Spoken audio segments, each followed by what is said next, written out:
Welcome to Jack Hache's Milestone 4 final thesis event, defense, introvert architecture amongst extrovert, an extrovert ideal.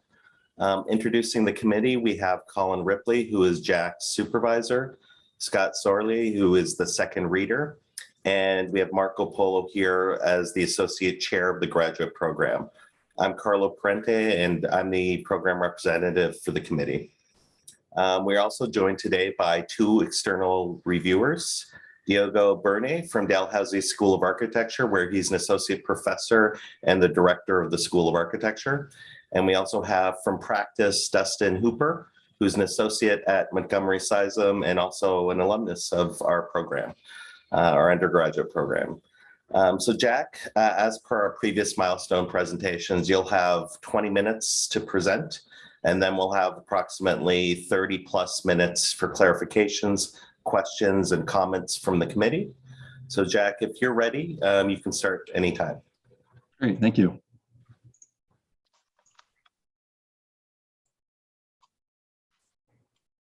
Just to make sure everyone can see the screen. Yes. Perfect. So I guess I'll start off. So to reinstate the title is an introvert architecture amongst an extrovert ideal. So in this presentation, I will start by briefly introducing the design project. Next, I am going to bring forward a discussion about extroversion and introversion in architecture, and therefore carry this conversation back into the design project through an analytical design walkthrough. So the introduction to the design project. The Allen Gardens Temporary Collections Museum, which I will refer to as the museum throughout the project, considers an architecture that is created from its relationship to site, context, occupants, and the functional act of the exhibition. The design project attempts to demonstrate an architecture that is introverted as a method to understand how architecture can differentiate itself from the extrovert ideal that has become apparent in building design. Moving along Jarvis Street, the west side of Allen Gardens Park reveals itself between two of Toronto's older churches. The building occupies this opening and is bounded on its east by the existing Allen Gardens Conservatory. The museum offers a series of exhibitions for artists and performers to occupy and engage with the surrounding site and community. Additionally, the building supplies programs that are necessary to the function of the museum, including administrative offices, public and private meeting rooms, and a culinary area. To approach planning, the building establishes two foundational walls that organize the museum's spatial and programmatic relationships to the park. These two walls are directly aligned to the site's predominant east-west and 15-degree axes. They strive to create a harmonious relationship between the building's major circulation routes and the park's native transitory paths. The walls act as guides and exist as the architecture's most direct intention to impose itself on the site. Collectively, the museum is assembled of 5 identifiable masses that are guided by these two walls. 2 of the masses house the building's utilitarian functions, while the other 3 masses consist of the major exhibition spaces. These offer their own dynamic relationship to adjacent exterior courtyards.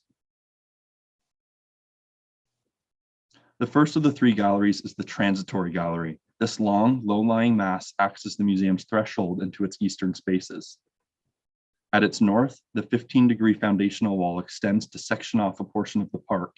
Here, a natural fragment of Allen Gardens finds itself enveloped by the museum and one of the conservatory's greenhouses. This rather informal courtyard serves to protect more of the park's natural land, emulating the park on the building's west side. Parallel with the Transitory Gallery is the standing mass. This space houses the museum's auxiliary programs and other utilitarian functions, such as an event space, sky room, which I will talk about further, administrative offices, and other utility spaces. At its core lies the sky room. The sky room serves as the project's connection between its western front and eastern exhibitions, a critical moment in the project which I will return to later on. The eastern portion of the museum contains the remaining 2 exhibition spaces and their respective courtyards. The most prominent space is the working gallery and its respective courtyard. The working gallery serves as a space for artists to assemble and simultaneously display their work. It advocates for the presentation of creation and thinking. Combining the largest interior exhibition space and exterior courtyard, the working gallery establishes a substantial public presence on the site.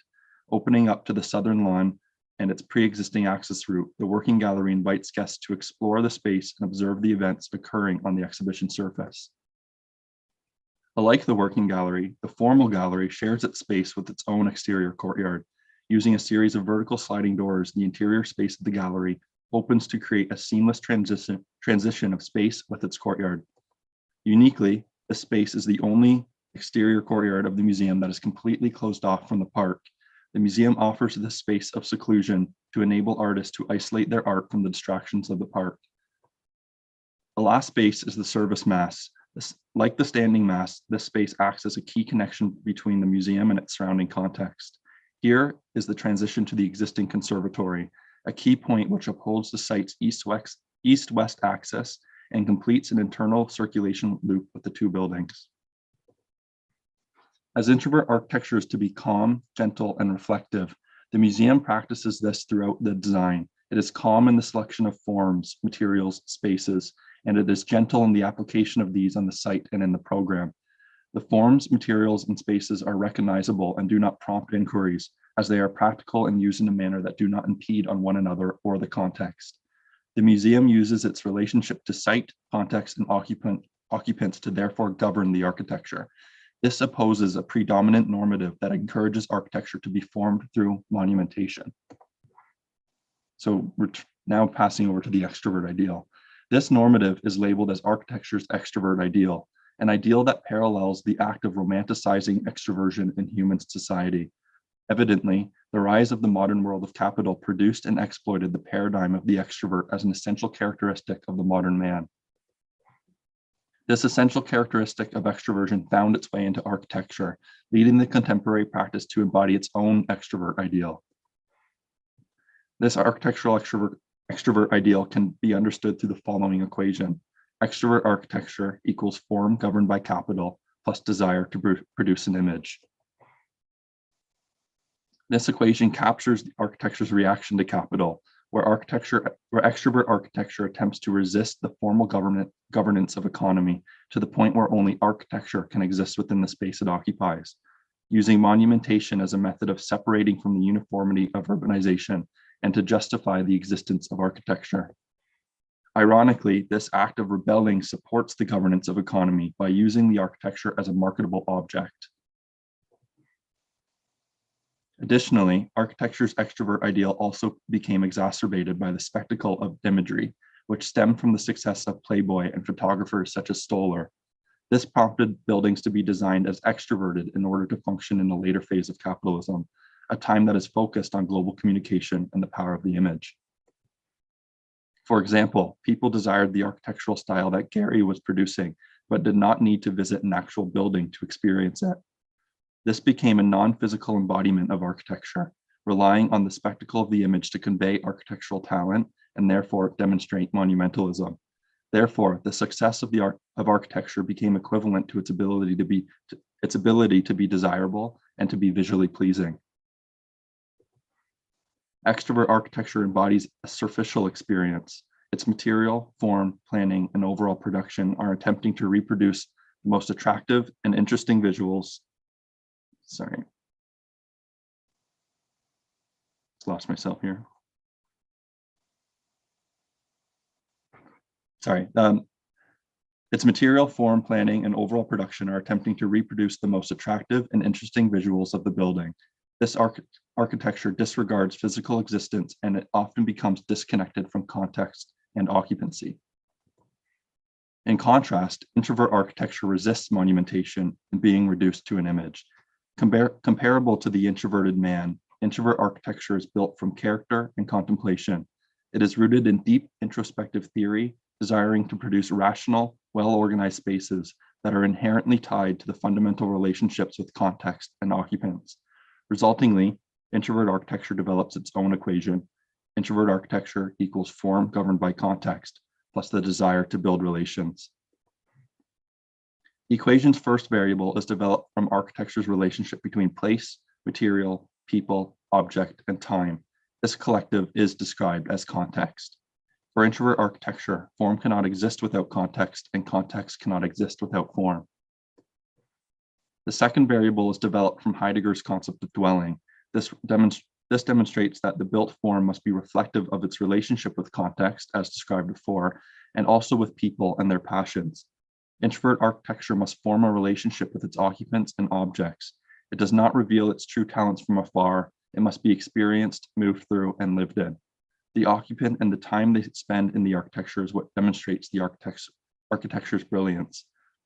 An introvert architecture that upholds this perspective can move beyond monumentation, as well as stand opposite to extrovert architecture.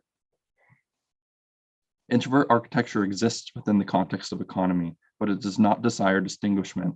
It may operate in or separate from the uniformity of urbanization, but has no dependency on such. The attempt to use forms and spectacular expressions like extrovert architecture is not justified through the image, but can only be justified through the context and relations. To continue to develop the understanding of an introvert architecture, it is now important to return to the discussion of the museum typology and the major design project of this thesis, as this next section will visualize the introvert equation as a guide for architectural design. The museum, traditionally the epitome of introverted space, has at some point turned into an extroverted building. Resultingly, the extrovert ideal has overshadowed the museum typology. As museums seek to remain relevant in the contemporary context, they have begun to adapt image-centered operations, and therefore their architecture has become extroverted. The ROM became a success story for Toronto due to its monumentalism, and as a result, disregards the complexities and difficulties that should be a part of museum planning. This demonstrates an architecture that embodies an extrovert ideal. In contrast to the extrovert ideal, the design project carries a rather introspective identity. To recall Heidegger in this project, it is critical that the building addresses the site and its surrounding environment by developing an intimate relationship with its context. Using architecture as a tool that facilitates not only the display and didactic experience of the objects in the museum, but also supports the harmonious act of contemplation, curation, and reflection for the people who move through it. A museum symbolizing introvert architecture should act in a way that services its own meaning. The museum's capacities cannot be recognized entirely from afar or through media. It must be experienced and moved through, occupied by art, performance, and people. Once this relationship between the site and architecture is established, the building's internal experience is attuned to the desires of the occupants. In this case, the museum's occupants are inclusive of people, assembly, art, and performance. Additionally, it is important to recall the 5 points of introvert architecture and how they relate to the realization of this building. The following section is going to demonstrate the 5 points through various features of the museum. So the first point being place. The architecture is shaped by its surroundings. There is a desire to be sublime and unthreatening to its environment. In its placement on site and in its formal makeup, it is critical for the building to uphold the methodology of occupying the space within the opening of the trees rather than obstructing or replacing them. There is an effort for the architecture to simply exist from the hand of its place. By understanding the park, in addition to its constraints and influences, the museum's architecture does not raise any questions about why a space looks a certain way or faces a certain direction. It simply does not exist in the way it does without the influences of Allen Gardens. Constructed. The architecture rejects totalization. Its realization is curated through the coming together of space, material, time, and object. On its exterior, a careful combination of a solid and a transparent facade develops a visual dance with the park's pre-existing vegetation and open spaces. When solid, the facade becomes a canvas for the park's foliage in the forefront. When transparent, the facade becomes an opening reflective of the open spaces between the trees. The standing and service masses are finished with a gray-green Baroque panel, not only selected to respond to the site's natural vegetation and color palette, but it was also chosen to address the spatial intimacy these structures would have with people. It was important that in the instances where the masses could not be background to the park, that it would not feel so massive and dominant over the space, doing so by dividing the surface with the shadows cast by the panel's folds. In the exhibition spaces, the museum is a tool for display. The building uses space and material strategically to properly highlight art and performance above and in the forefront of architecture. Neither the building's use nor the design should distract from the purpose of the museum. Thus, for the museum, it is important to create an environment that transforms the program of a museum into a perceptible dimension of an exhibition, being a place to assemble, to act, to display, and to perform. Void. The architecture desires volume. It desires to be the creation of space over the creation of the partition. It rejects facadism. On the building's interior, the sky room serves as a central position to the museum, a point to start and to end a journey. Even though an architecture should not attempt to control people's thoughts or emotions, it is necessary for those who pass through the sky room to know they are moving between functionally different spaces. For the exhibition spaces, the museum uses partitions as a tool to create experiences. Though the walls are definitive of boundaries and they build architectural forms, they are simply a product of the spaces within. The galleries can effectively act as one open area or be divided into a string of smaller galleries. This act of adaptability is also demonstrative of the next point of introvert architecture, occupancy. The architecture is dependent on occupancy. Only by dwelling in the architecture can one truly appreciate the architecture. In the galleries, the effort to be adaptable and movable eliminates the wall from the exhibition. The wall's presence in those spaces are ultimately controlled by the gallery's occupants and the way they wish to define space.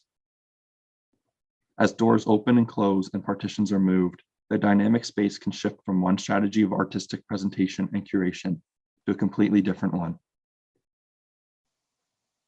The museum requires occupancy for the building to function. The gallery's natural and varied states of arrangement are dependent on the emotions and desires of the occupants. The exhibitions do not disregard movement, emotion, and lifestyle, but rather each of these become fundamental to the architectural outcome. To ensure that people feel in control of their experience, the architecture is simply a tool to assist them in navigating space. Time. The architecture is not static. It exists within time, containing stories, energy, sound, shadow, and environment. Introvert architecture desires to be a part of time, embracing changes in human architecture relationships. The museum's most direct response to time occurs through the adaptability of the exhibitions and allows occupants to create new experiences. Resultingly, the museum wishes to emphasize the stories that art and performance have within architecture through time. The transitional abilities of the exhibitions alone justifies the museum's purpose, its craft, and its existence. The museum attempts to prove that modern architecture does not need to equate success with monumentation or attractive design. Therefore, the success of the architecture is not dependent on views from afar. Rather, it is directly tied to the way the building is used and experienced. The power of introvert architecture resides in its ability to create a space that is a genuine reflection of its social, communal, and physical location. Additionally, the value in the building is not determined by its ability to redefine the park or the museum typology.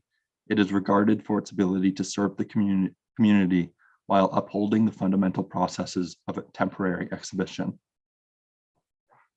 This thesis attempts to describe an architecture that exists beyond the accolades and is simply a product of its context and occupants.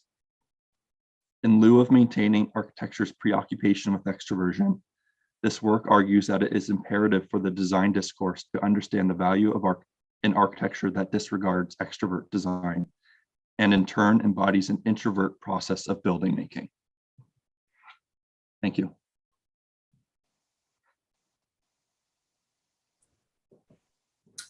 Thank you, Jack.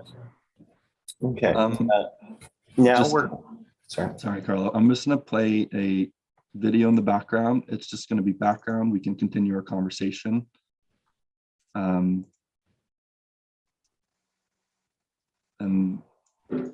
we'll be able to continue. Okay, well, while you set that up, I'll just explain to the committee and the guests that we're now going to open it up for questions of clarification, and then we'll go on to comments. We'll come back around and open it up for comments and questions after the questions of clarification. And I guess we'll start with our guests. Diogo, do you have any questions of clarification for Jack?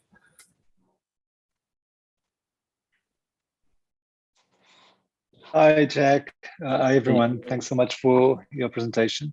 Can you all hear me well? Yes. Yes. I have one or two few questions. One would be if you can show either a floor plan of the museum so I could understand the whole program that you're proposing.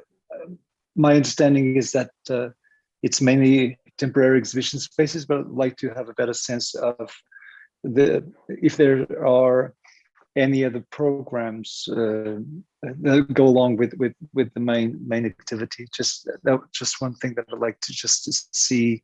Yep. Can you see the plan here on the screen? Yeah, I do. Yeah, I can. Yeah, totally. Can you just I can take a look at the transitory, B, the standing mass, working gallery.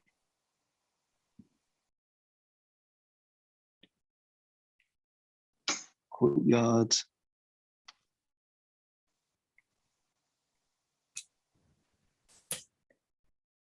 I've got my small question is surface mass.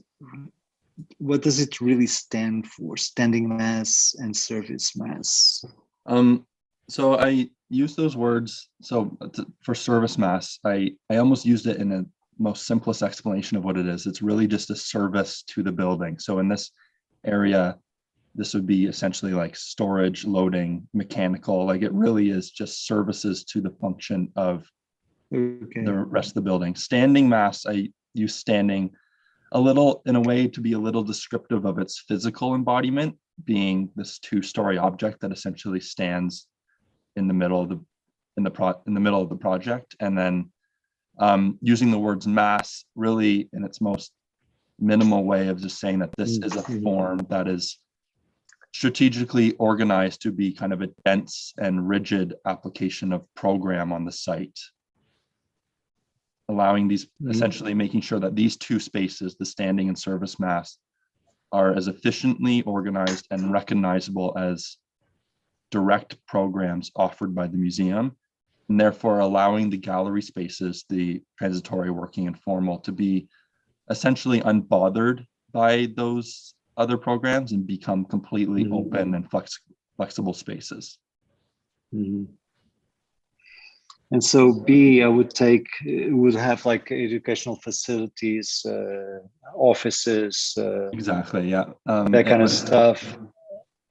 Yep, it has, so here on the ground floor, it's a two-story object. It has meeting rooms and larger kind of maybe a lecture room, has of course utility, washroom, reception, coat check. It has a full service culinary area and cafe. So I can imagine that maybe one weekend or whatever it is, artist goes in and they need to use the kitchen, or maybe they have special events there, or maybe it just operates as a cafe through the day-to-day. It's completely flexible and able to offer that. And then on the second floor, which I believe isn't too far right here, is a larger event space just up on top of the circulation. Again, more utility. And then this would be the administrative offices that I'm essentially assuming that in addition to those in the museum, maybe it is also occupied by members of the Allen Gardens Park community. Another question that I'm not 100% sure that I fully got, and if I was distracted, my apologies in advance for this. Do you have a broader site, as you talk about context, do you have a broader site plan? Is this in Toronto, Hamilton? This is the most zoomed out I get, but yes, this is in Toronto, pretty much downtown, almost a block away, or pretty much on the corner of Ryerson campus. Okay. good to know. I will So definitely include a broader site plan. This is the broader site plan that you have, right? Yes. Okay, right. So those are my two questions, and obviously I'm looking forward to be more engaged in the conversation. Oh, I have another question. So would you say, is there a main interest, as it was? Would we approach this, let's say, building in a park from Gerard or from Jarvis or Carlton? Do you have any? Yeah, I can explain that a little bit. Does this question make sense? It does make sense. And a part one and part two of this question. I probably can explain it just as well in the site plan or even the plan. So yeah, in a way, I kept the building like front and back rather undefined in the way I describe it, because in reality, people can approach from Jarvis Street on the left here and enter pretty much right in the middle where the A is. That might be probably the main entrance. That's what I've kind of devoted as main entrance. But those who are passing through the existing transitory pass, which is marked here in this orange, might find themselves entering at the ends of this transitory corridor. In addition to that, people might enter after experiencing the conservatory first. So they might come from the east, move through the conservatory, and through these thresholds or these connections here, move into the museum.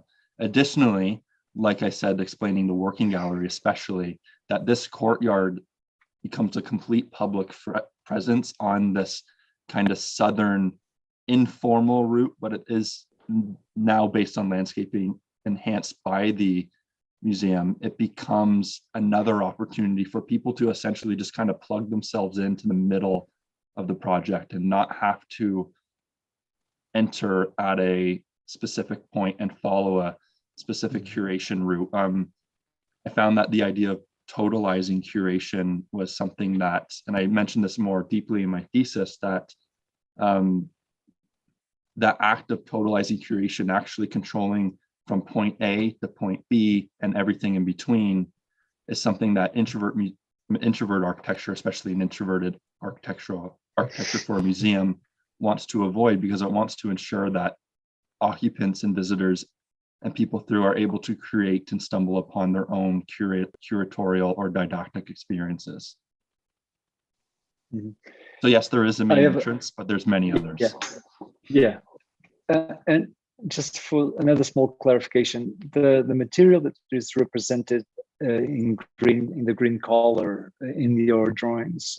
Yes. Do you have any specific proposal about what is it?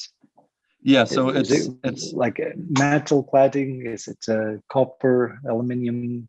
It's called Varrock cladding, Varrock panel, and that's actually the brand of it, and it's like a GFRC panel, but they use some sort of like wood kind of like texturing on the outside to give it that kind of roughness to it. I'm not sure what they do, but that's what it is. Yeah, I'm very familiar with that material, and I'm assuming that the gray at the bottom, it looks like in situ concrete, and then the brownish on top of that concrete wall, what seems to be concrete wall, is it wooden, or that exactly? This here is actually just glass that's transparent, showing the roof inside, but this is all wood.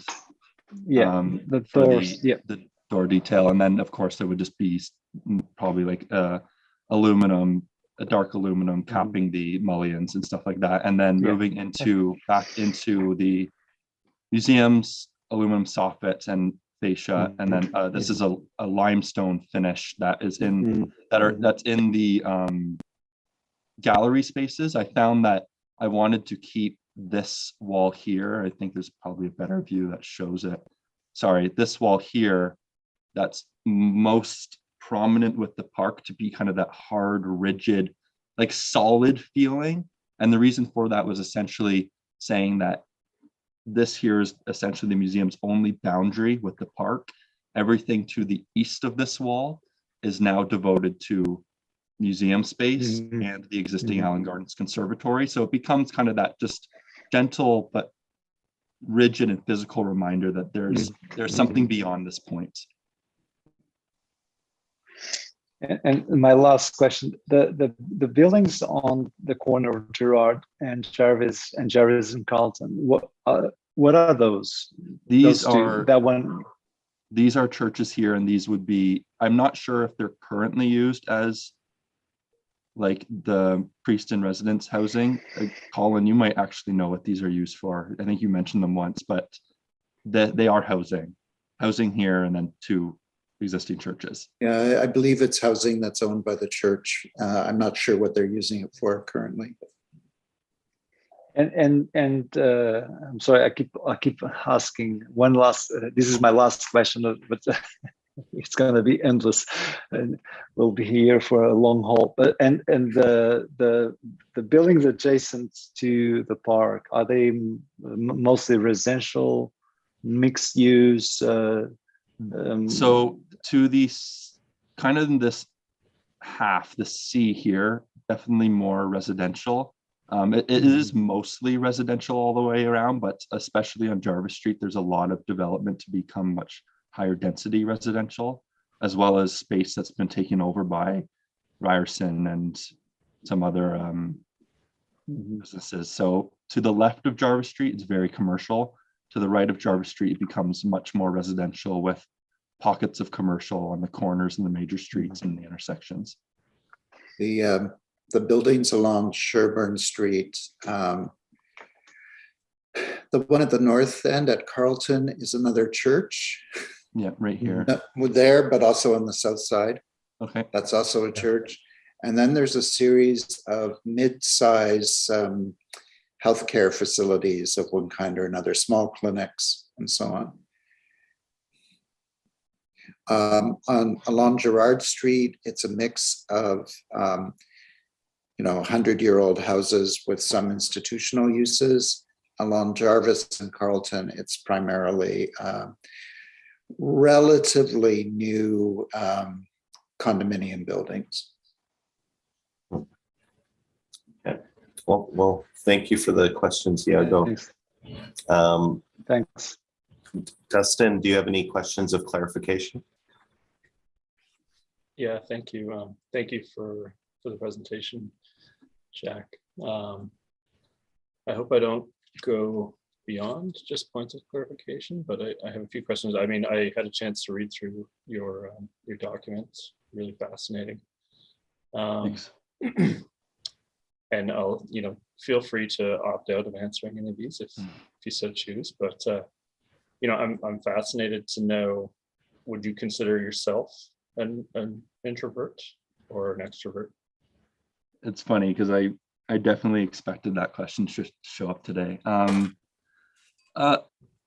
Yeah, so the way it's explained by Susan Cain, which is essentially one of the basis of this that stemmed this thesis, is that extroversion and introvert exist on a spectrum. You can be completely extroverted, completely introverted, and everywhere in between. I also believe that that applies to architecture. From doing this thesis, I believe that that spectrum would also exist. Personally, for myself, I definitely feel that I'm probably more introverted than extroverted, but I don't think entirely. But yeah, it's interesting that when I started this thesis, that was definitely more of an apparent thought about like, who am I, or who are you in this spectrum, and how does that matter? But as I started to develop it through architecture, I found that it wasn't so much about the person needing to be introverted or extroverted, or even the designer. It became more about what traits of introversion that were often forgotten or overlooked because of the extrovert ideal that could be applied to architecture. And in a way, kind of going off Cain again, saying that, like, her book is titled the power of the introverts in a world that can't stop talking. I might have a couple words wrong. I found that it was kind of interesting that she spent an entire book explaining that all these valuable skills that introverts have and how they do that and how they think differently than this extrovert normative that's so apparent.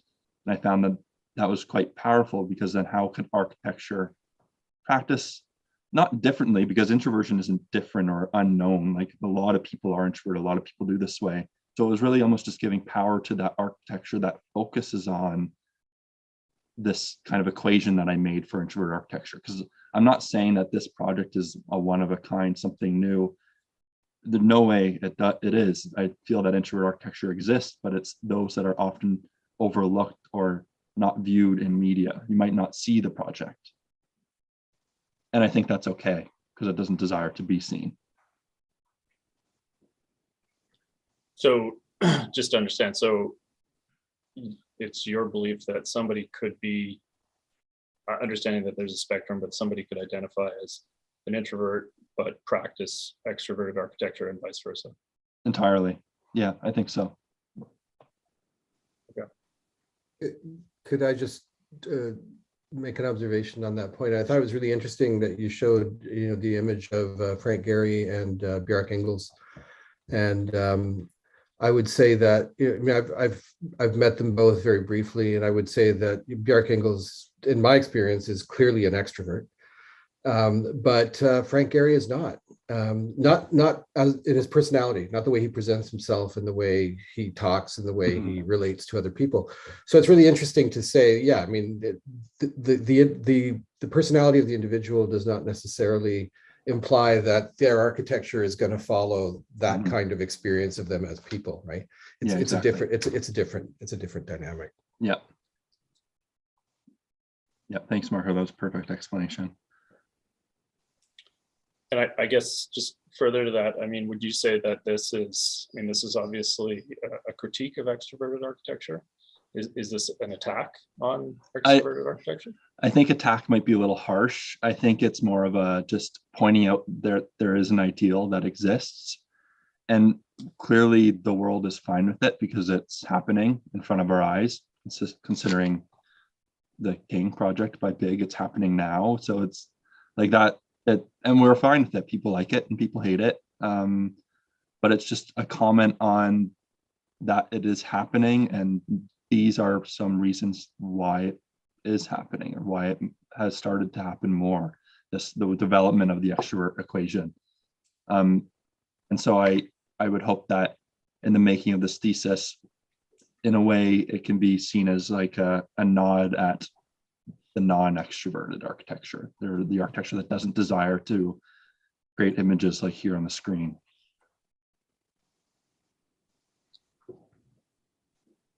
Any other questions of clarification from the entire committee? I have a couple. They're quite minor, but I wonder if you could go back to your bird's eye view. It's somewhere in here. I know it's somewhere in there. It's somewhere in there. I'm not sure where. Let me actually just do it this way and we'll find it. And there was one that showed kind of existing condition, and I just wanted to clarify a couple of things. There's the existing. There you go. No, sorry. It's the. I guess it's an axo more. It's like a It's an site. axo. It's in my diagram. Page 51. Very good. Page 51. Okay, back down then. And at least I'm looking at one. Page 51 has the whole axo of the site. Yeah, it's the one of the whole site. Okay, that is all the way up then. Yeah, I'm seeing 51. Yeah, okay, great. So I just wanted to sort of see the existing more carefully to understand what you constructed versus what was already there. So if I've understood correctly, you have kind of appropriated that little extension coming off the dome. Yes, right? I have that. So this is the only part that I've physically altered with the existing building, though I've had the museum essentially take over the entire kind of this little court Okay. that exists, Okay, and leave this rather untouched. right. So the dome and the southern extension of the observatory or conservatory continue to function as a conservatory? And the existing as well. Like it's all like Okay, so, and the north wing as well, because I'm just leaving it as a conservatory. The only thing that this museum is doing, you can kind of see here in the orange, yeah, is creating those connections to that. So of course, in the dome and in this instance, there would probably need to be some sort of modifications made to allow that transition to happen. But right. Okay, for the most part, 90% of the museum is, or the conservatory interior is untouched. okay. And my second question of clarification, I just wanted to understand where the crank in the plan comes from, and it looks like there's an existing path that you're Yes. responding to? This Okay. this path here in orange is when I visiting the sites and going there multiple times, I found that this was probably the highest used path in the park, even Mhm. in terms of the entire east side. I found that a lot of people were transitioning from the downtown core out and towards the northeastern areas of the city. So I found that this route here and this area became very prominent, and I found that it was best to maintain that access as kind of just a gentle nod at the existing conditions, and allowing the museum to be set back behind that transitory path rather than cut through it and impede on it. So use that almost as like the site boundaries for the project. Okay, thanks. So that's what I was trying to understand. It seems to also relate to True North, no? It actually can, and it's not exact, but yes, it is almost where the plan or the site plan. Yes, it is pretty much true north. So the building here is rotated at 15 degrees, and I believe Toronto's true north is like 17 degrees off of the natural grid, something like that. So it's very close. Yes. And so I just have another question following these. So am I under the right impression that from the Allen Gardens playground, the only thing you're keeping is that big tree that is kind of on the southern western corner of this that area exhibition here. space? Yeah. Yeah, Everything else that is large new, tree yeah. and a few of the smaller ones around. But yes, Okay. of course, like there happened to be a few trees, but all of the larger trees, especially in the western portion and the southern portion, I think maybe only one was removed around here. It was to keep as many as possible and keep the most notable ones. But yes, the Allen Gardens playground would have been modified in this design. Moved, yeah. And any other questions of clarification before we move into more comments and a discussion? No. Okay. Well, why don't we start with comments, and maybe I'll go in reverse order and start with Dustin. If you have any comments or questions for Jack about the thesis itself.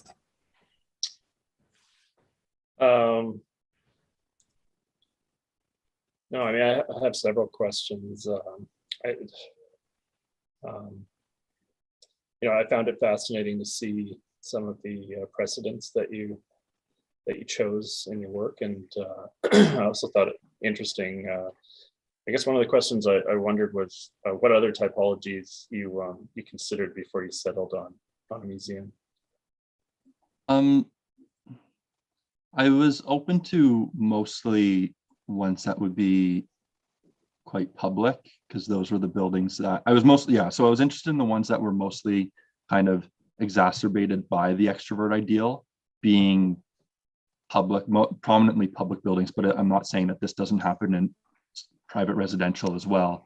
But so educational facilities, governmental buildings, museum, library, in that realm, I found that it was then best to avoid the political design and educational design, because I found that the program itself would almost blur the idea of what the thesis is trying to do. I wanted to make sure that I wasn't then kind of muddied by like the process of designing a school or designing a political building, because there's so much more into that the thesis would almost turn into a project about that, and I did not want that to happen. So I chose a museum, and in a way, in its most simplest form, in a temporary exhibitions museum, because now I'm also avoiding to design, and I say this briefly in my thesis, but to avoid maybe designing like a horticultural museum or an Aboriginal museum that are very prominent program of Allen Gardens, but just kind of keeping it temporary, kept the conversation about introvert architecture and about the building and not about the program. That wasn't, that, like, though a program is important, that wasn't important for the discussion of this thesis.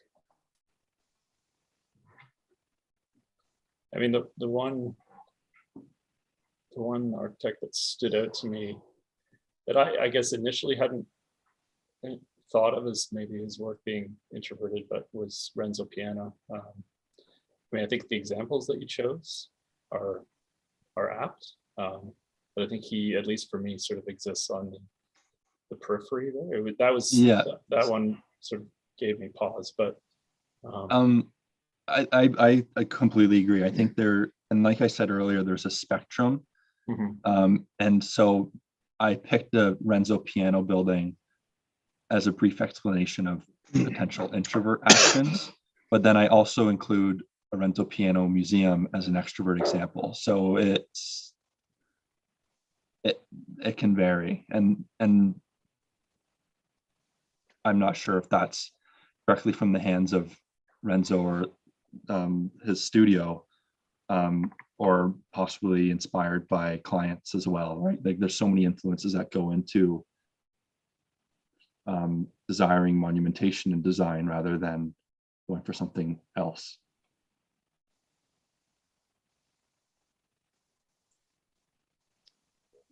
Yeah, did you want to jump in with a question? We can go back and forth and make it more of a dialogue too.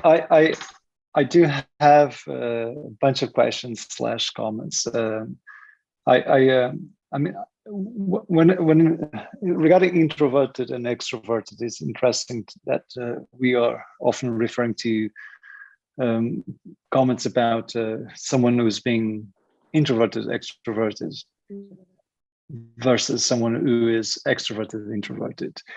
And I have to say, I really appreciated the thesis. I enjoyed reading it, and the attempt to make a distinction between either one or the other. And I appreciate, Jack, your comment about there's a full spectrum and of subtle, let's say, hybridizations of how these concepts may present themselves, not just in sheer opposition or polarity, but how they can actually feed from each other.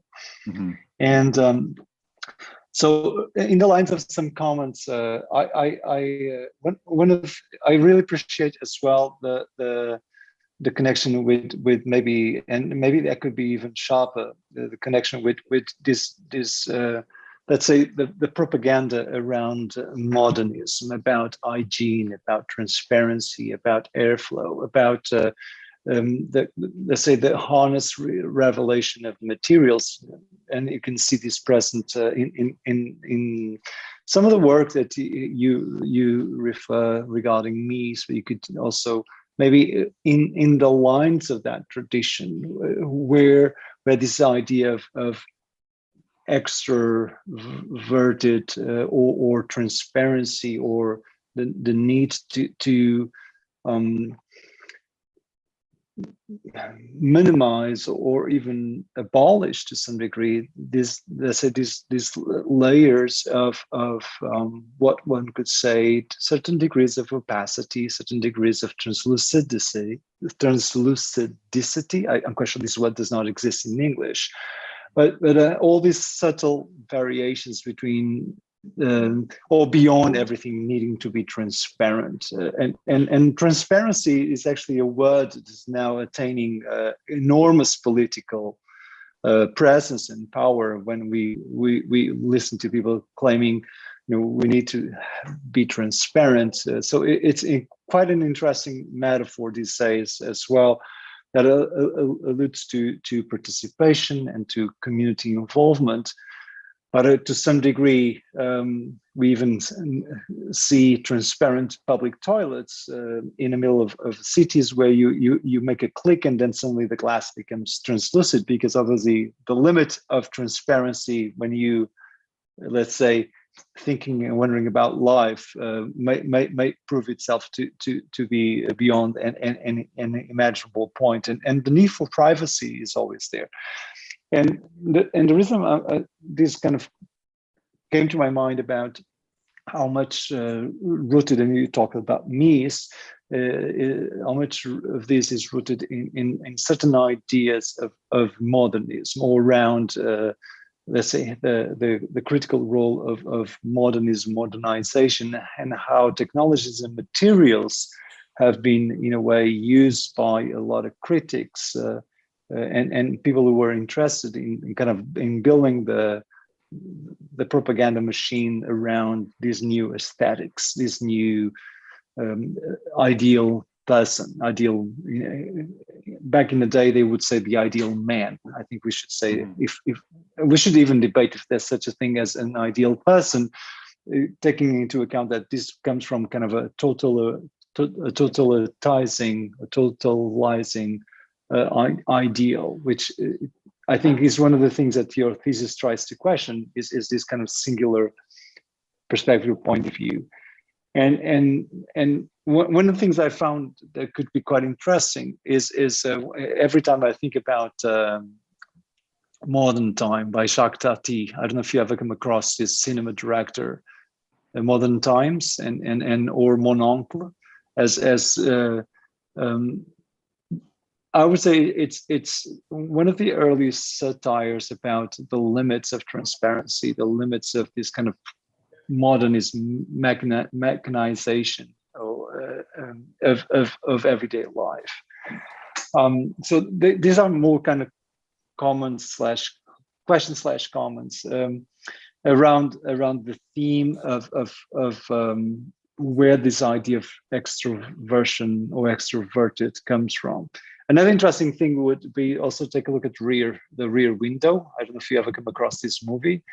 The Rear Window, for a lot of people, it seems to be referred as the precursor of Facebook, where someone with a broken leg has the opportunity to enjoy all their neighbors' lives for the weeks where this person was stranded in their flat, enjoying everybody else's lives. But I think that's something about crossing these or intersecting these with these notions of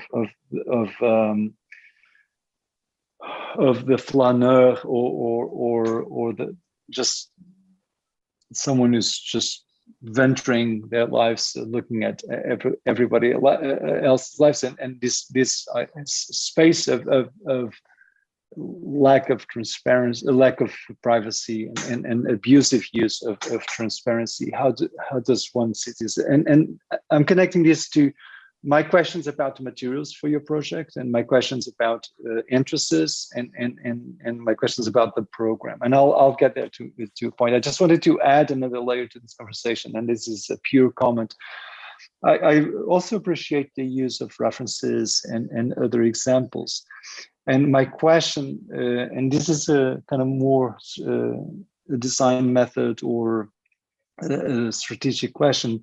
I wonder, for instance, when you refer Renzo Piano buildings, if the museum, I think it's the Paul Klee Museum in Switzerland, which is a building in a park, or the Nasher Sculptural Museum in Dallas, or some of Tadao Wando's museums and Caesar's museums as well, in a way that I think you had a very good answer regarding the program. Looking at the temporary exhibition, I think that's kind of a neat approach to having a more kind of architectural, less politically charged, let's say, commentaries. But I wonder if looking at those extro and introverted qualities, as it were, in those specific museums would help you kind of ground your design side program strategies even deeper. for instance, regarding Frank Gehry, you chose I believe the Philharmonic of the Disney Hall in LA.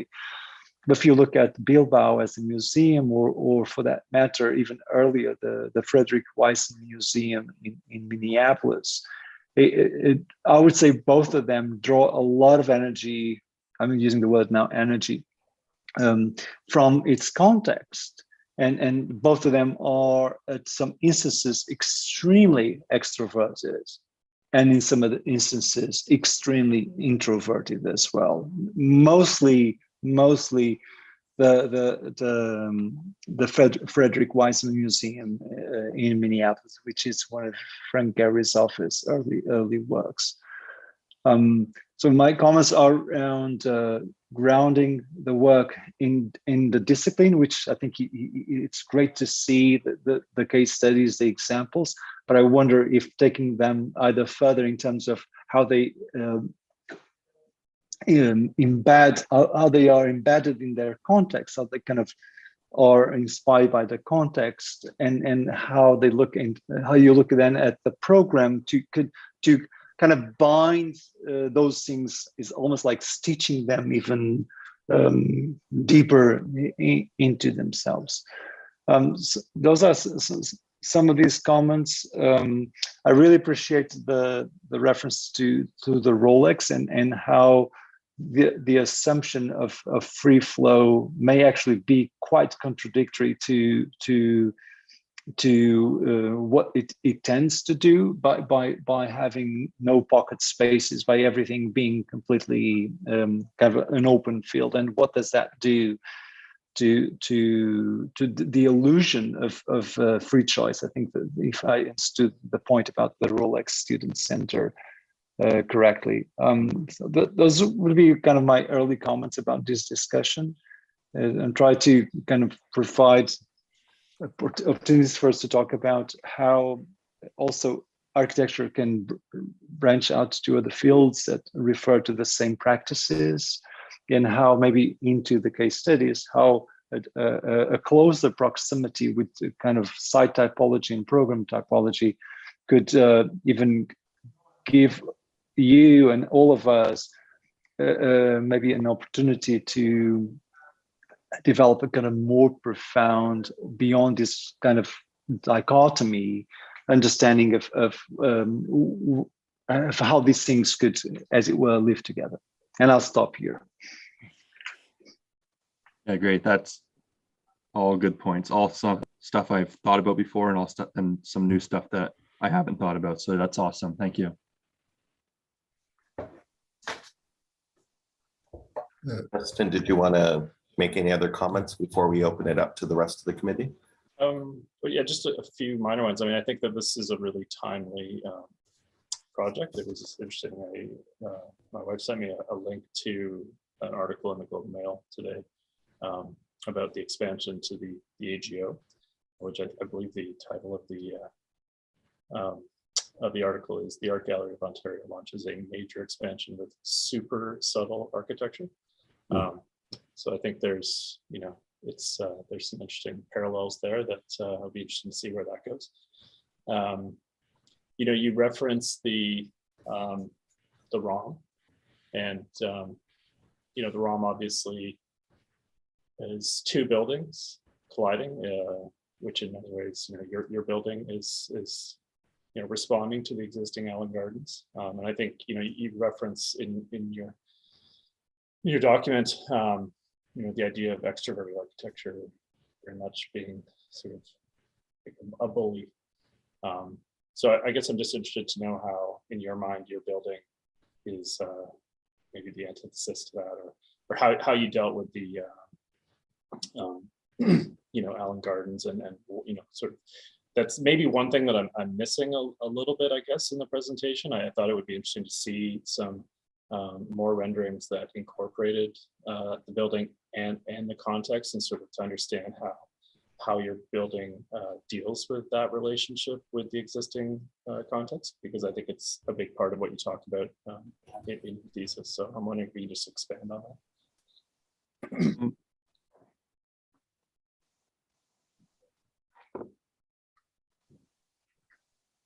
I feel like I'm not really sure how to go about this. Are you referring to just the broader context beyond the immediate park? Well, I think both the buildings on the site. I'm not suggesting that it's not sensitive in the way that it sort of engages with those buildings.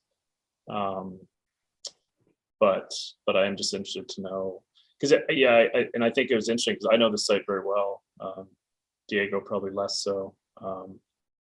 I would have thought that there might have been a bit more engagement with the surrounding context. Is like the diagrams, which are lovely, are very much sort of an island. It's very much sort of an island. So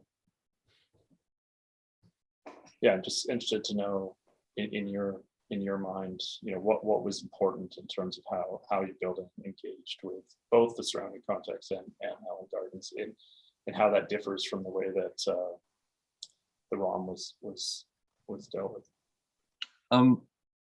Okay, so I think starting with even like more the comment on how the building is quite central to an area, I felt that because this was essentially a new program being imposed into the park, I found that it was best essentially to contain that in a recognizable area as to not start to redefine or impede on the existing rich and cultural identity that is Allen Gardens currently. That was the reason of why that 15-degree foundational wall that you could kind of see running in the forefront here, that was the reason why it was important to almost use that as a boundary with the existing conservatory in a way to essentially identify that this space occupied between these two objects are different than with the rest of the park, but using the openings into the natural courtyard here in the north and to the south, saying that yes, it's different, but it's still a part of the park. Using these spaces, this natural courtyard here, or keeping some of the trees in here and letting the courtyard be almost defined by the existing conservatory, were all nods at like, yes, we are a part of this context, even though we are in something that's programmatically quite different. So containing it in a way so it didn't, so when you were out in the park, it wasn't that, oh, now I'm also part of this museum. It still remained as the way it was, trying to keep it quite similar to its existing conditions. And then letting the building occupy kind of a little pocket with nods at the rest of it. Yeah, I mean, I think it's like, I mean, and don't get me wrong, these images are lovely, and they do have little nods to, the one that you've sort of stopped on here has, a bit of Allen Gardens. I guess in some ways I thought it would be, I would have expected there to have been more images. We talk so much about the importance of the image and as your Stoller's work, and yet I find that when we look at these images, in some ways they're like these highly polished renderings that are really just focusing on your building, albeit a lovely building. I guess I thought that in the representation of the work, it would have been interesting to see views that were taken, really from a pedestrian's perspective, perhaps, walking on the other side of the street, through the foliage, and really just sort of getting glimpses of the building. And we do get some of that. I guess I think that, yeah, like more like that. I think those are the images that really fascinate me. And I get it. I mean, it's an architectural thesis. We want to see the building, but in some ways, your thesis is suggesting otherwise. So yeah, I completely agree. That was a comment that Colin had given to me prior. And so it's always been a thought that I want to make sure that I show it. I'd love to see, and I plan on before this wraps up, but exactly doing what you said, doing those views that are like focusing on maybe something else, but then the building kind of just is there in the background in a way, like just how it kind of naturally and subtly just kind of, or sort of in a way it's like subtle and gentle in your kind of periphery. Yeah, and I think as successful as that image is, it really probably needs to be a little bit further away and potentially incorporate some of the cathedrals and the surrounding fabric of the neighborhood. Because although this is pulling out and we're getting dappled light of the trees of Ellen Gardens, I still don't see any of the context. And I think that's important in terms of what you're trying to convey here. So sorry, I cut somebody off. No, I think Diogo wanted to add to the comment. Yep, I just on that point. As I was looking at the images, I think that maybe there's a few images where the building seems to be the main actor or the main actress, protagonist, and I think these comments by Dustin, you do have images that say that really help us understand how you're thinking about the building and its context, which is, I think, a key element of the thesis you're trying to put forward. Another suggestion that could be also helpful in terms of its surroundings, and that could touch upon also one of the points that you made about introverted architecture, i.e. its connection to context, we just spoke about, and its connection to occupants, citizens, people who inhabit the building. And one of the things that you talked about, you mentioned, and you are aware that a temporary exhibition will need to have other programs, the cafe, the sky space offices, the wood shop, the carpenter, where exhibitions are being prepared, the loading bay, etc. All these things. And if you think about, okay, maybe a good thing to think about is what's the spectrum of the inhabitants of this building? And you could say, well, people who work there every day, right? People who prepare exhibitions, the production crew, you never know who they are, but they are the ones who, carpenters, etc. And you have administrative people, you have the janitor who cleans the building every day, right? And they may also enjoy the work, the artwork. And then you have the administrator or wherever, and you have the casual visitor, and you have kids like schools that may be engaged with the museum and may go there as part of their educational programs. And you may have people who just hang out to have a coffee because they love the coffee there, and they actually love the fact that you're kind of downtown Toronto and you can have a coffee by the park and you can stay there for hours studying, right? So I wonder if some sort of imagination around one of the points that if I understood you correctly, one of the points you make about that for the hope of introverted architecture, this connection with the occupants, with people who actually inhabit these buildings is important. And I wonder if, for instance, the way you use people in your renders, if you think about the kind of a greater diversity of these, as it were, characters that are inhabiting those spaces, that that could kind of also help us and trigger or imagine how these connections are being made. I mean, for instance, I'm looking at page 73. If you're looking east at the formal courtyard from inside one of the formal gallery bays, and I'm just wondering about if the caption could talk about, my kind of thought is, imagine if every single caption would have to touch upon not the 5 points, that would be a little bit maybe too much, insane, but 2 or 3 of the 5 points you're talking about. So context, inhabitation, let's say, or craft, let's say, for instance, and you could write this caption in a way that would help us connect some of the elements that you are referring to, for instance, and in my mind, this also opens up the possibility for a wider audience to start wondering about, am I being introverted or extroverted? How am I being able to connect to these, right? And and my point about this is kind of a connection with the commentary around the Rolex Art Student Center, where how do you find your own pocket? How do you find your own navigation, let's say, toolkit, and how you decide to navigate as a flow in a space, and how do you find a way to slow down and stay in a specific corner, in a specific place, right? And how through your design approach, if I understand this correctly, both worlds can, in a way, coexist. Choosing one doesn't need to preclude or exclude the other one. That's kind of what I'm trying to get at, and that's kind of what I'm getting from your thesis as well.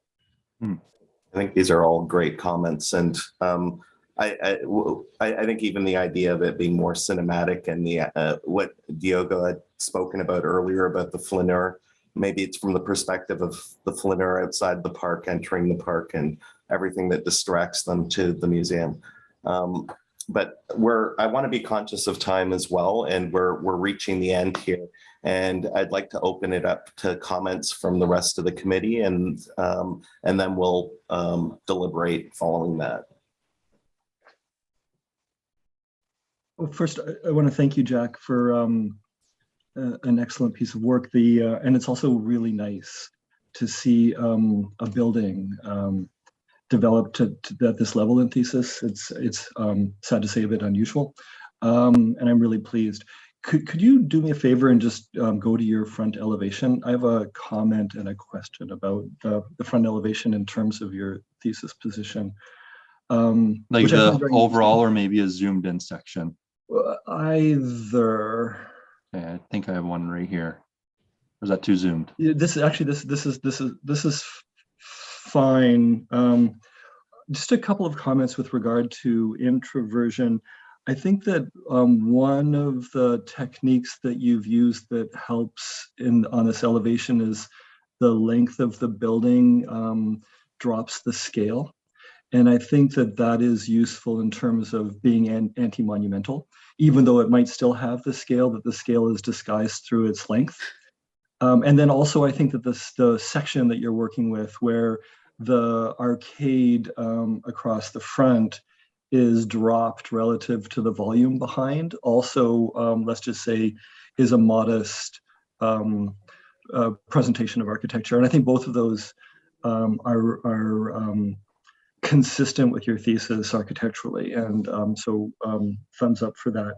Thank you. I wonder about an introverted urbanism, given that your thesis is about introverted architecture, and this question about pulling the facade back from the, let's just say, conventional lot line of Jarvis Street, which is a move of difference, right? As opposed to a move of fitting in with the crowd, if you wanted to say that, which is also part of an introverted nature. And so I was gonna ask you to comment on this tension. And as you said before, you know, introversion and extroversion operate across a gradient or a scale or a range.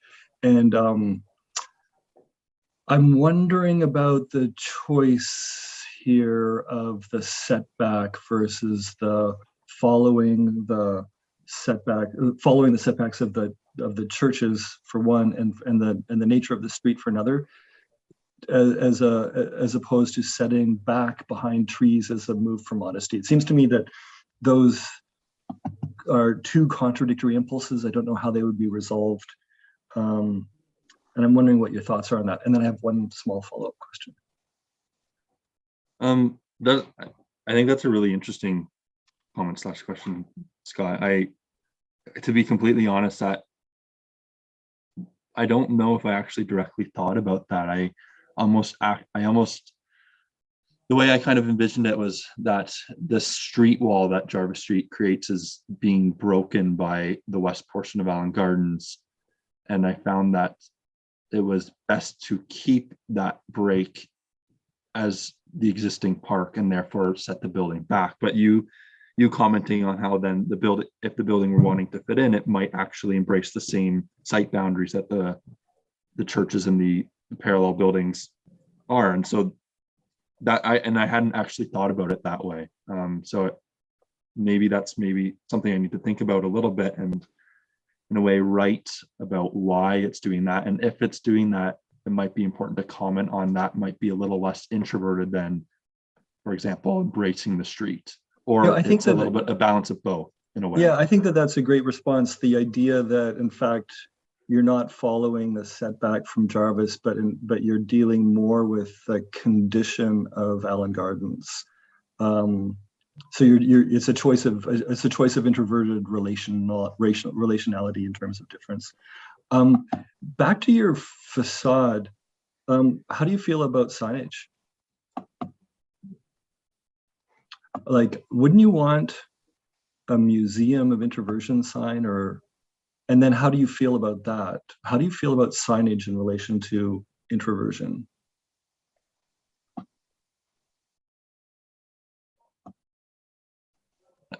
I feel like there could be signage.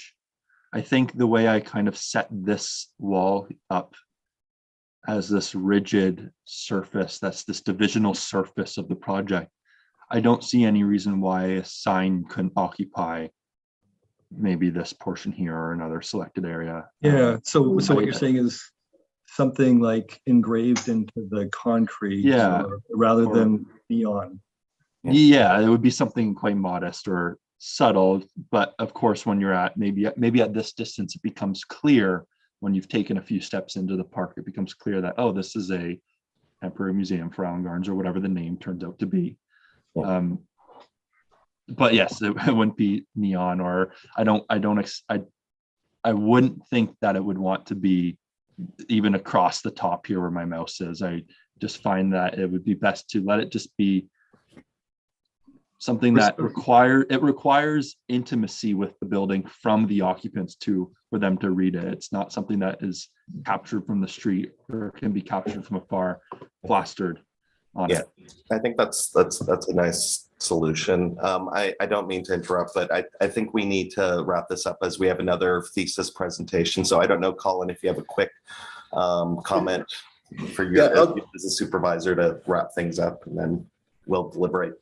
I'll just say a couple of pretty quick things. One is thanks, Jack, for a huge amount of work and for taking the questions seriously that you've raised. And I only wish that a lot of the discussions we had around the works of Ando and the works of piano and so on could be fully manifested. But I think the two things I want to say. One is a bit of history of this site. Because fascinatingly to me, this was actually the site of Jarvis Collegiate until 1924. So there was a major high school, the oldest high school in Ontario was on this site until 1924.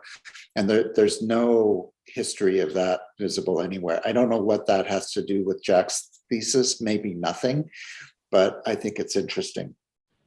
The other thing I wanted to say is that now that I've left the world of architecture and taken up residence in this world of the interior, I'm interested in what that means, what the interior is, and how interior design differs from architecture. And it seems to me that there's something about introversion and extroversion in that equation. There's certainly a way in which interior design is almost defined or constructed as a subaltern discipline, right? As the realm of the female, the realm of the interior of the prisoner, et cetera, et cetera. But I'm also interested in the way it's required to stay internalized and by definition, but also to not make a claim, to not make a sign for itself. And when we talk about extroverted architecture, mostly we're looking at images of exteriors, of buildings that are saying, hey, look at me, hey, look at me, hey, look at me, right? And I, you know, again, like, I don't know what this means. I don't know where this is going, but it seems to me that there's something in this relationship. So I think if we had another year, Jack, No. I would ask you to get more deeply into these interiors, right? And I'd be asking questions like, you know, why are there no artificial lights in your galleries?